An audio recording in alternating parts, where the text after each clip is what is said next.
اور جو صاحب تقوی ہوتے ہیں، شریعت کے احکام پر عمل کرنے والے ہوتے ہیں، فرائض کی پابندی کے ساتھ نوافل کی کثرت کرنے والے ہوتے ہیں، اور ہر اخلاق اور ہر اچھائی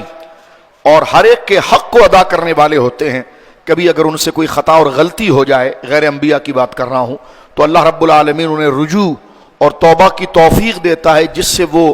اس قدر انابت اور اس قدر عاجزی سے پھر وہ اللہ کی بارگاہ میں پیش ہوتے ہیں کہ ان کا رتبہ پہلے رتبے سے زیادہ بڑھا دیا جاتا ہے۔ اب سورہ زخرف کے اندر اللہ رب العالمین آیت نمبر 67 اور 68 میں 25واں پارہ ارشاد ہو رہا ہے، الاخلاء یومئذ بعضهم لبعض عدو الا المتقین۔ الاخلاء،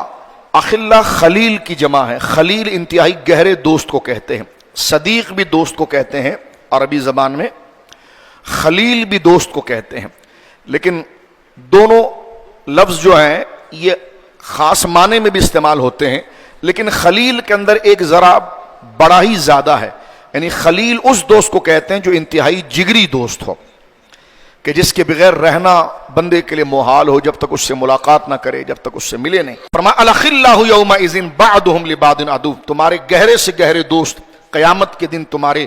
گہرے دشمن ہو جائیں گے، الا المتقین، مگر وہ پرہیزگار جن سے تم نے اللہ کے لیے محبت کی تھی، وہ دنیا میں بھی کام آئیں گے، آخرت میں بھی کام آئیں گے۔ کوئی سیانہ کہنے لگا ولیوں سے ولی کام آئیں گے، تو میں نے کہا اللہ نے کہا ہے وہ تمہارے دوست ہوں گے، تو کہا دوست ہوگا نا، تو میں نے کہا دوست جیب قطرے کو نہیں کہتے، دوست اس کو کہتے ہیں جو مشکل میں کام آئے۔ تو یہاں متقی کہہ کر یہی بات بتا دی گئی ہے، ایسا نہیں ہے کہ قیامت کے دن کوئی کام نہیں آئے گا، قیامت کے دن اس کے لیے کام نہیں آئے گا جس نے دنیا میں اللہ سے رشتہ نہیں رکھا، لیکن جس کا رشتہ دنیا میں اللہ رسول کے ساتھ تھا، قیامت کے دن اللہ کی ہر نعمت، ہر بندہ، ہر فرشتے، ہر ولی اس کے کام آئیں گے، اور اس کی نسبت سے اللہ رب العالمین اپنے فضل سے وہ نسبت بہانہ بن جائے گی اور اللہ رب العالمین اسے بخش دے گا۔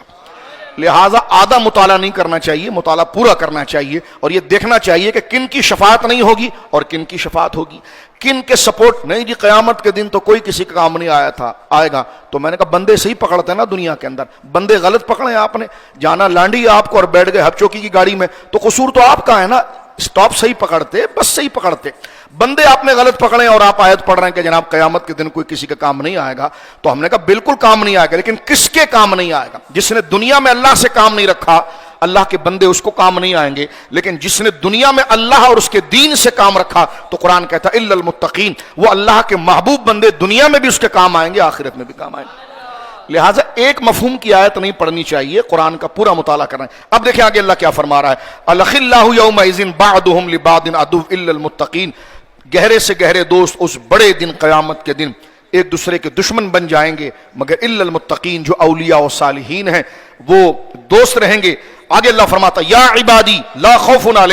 علیکم اليوم ولا انتم تحزنون، اللہ فرماتا اے میرے بندو، اور یہ سن لو، نہ تم پر قیامت کے دن خوف ہوگا، نہ تم غمگین ہوں گے۔ یہ اس آیت کے ساتھ آیت نمبر 68 میں ذکر کیا گیا۔